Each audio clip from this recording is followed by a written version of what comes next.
Жалпы ғайбаттың 4 түрі болады екен. Бірінші, адамды күпірлікке, кәпірге апаратын ғайбат бар екен. Адамды кәпір қылып жіберетін. Екіншісі, екіжүзділікке таситын апаратын ғайбат бар екен.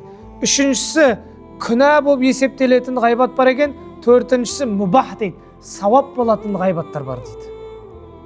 Біріншісі, адамды кәпірге апаратын, кәпірге жетелейтін ғайбат қалай десе, мысалы, бір мұсылман бауырдың артынан тұрады да бір адам ғайбат айтады, сөз айтады, пәленше анандай, мынандай, анандай дейді да, біреу тұрып айтады, ей, ғайбат айтпасай дейді, қойсай дейді.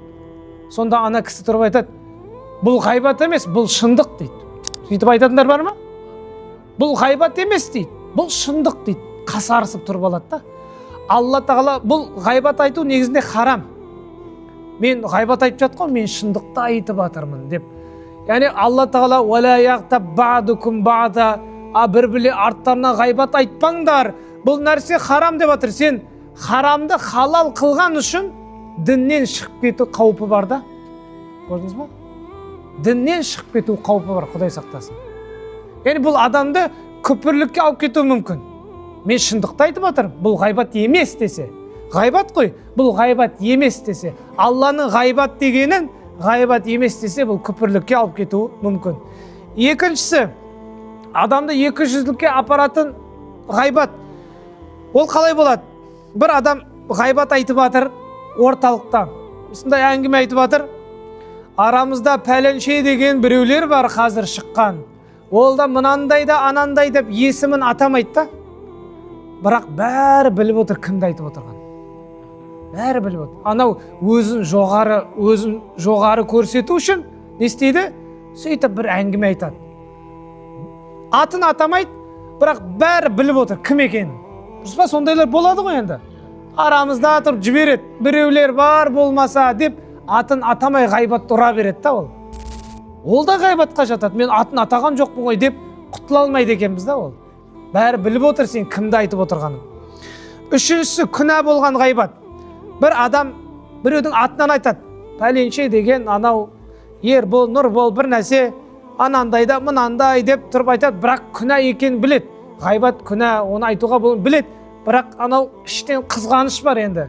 Жеп бара жатқан айтады, көре алмай. Ана мынау дейді. Бұл күнә болып есептелетін ғайбат.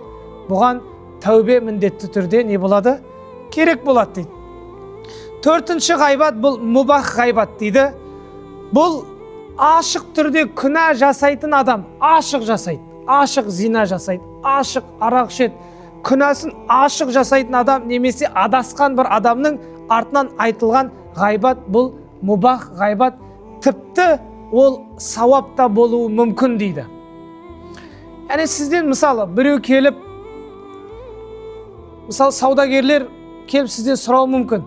Ей, пәленше, сіз мына кісіні танисыз ба? Мен бұл кісімен сауда істейін деп едім деп айтады.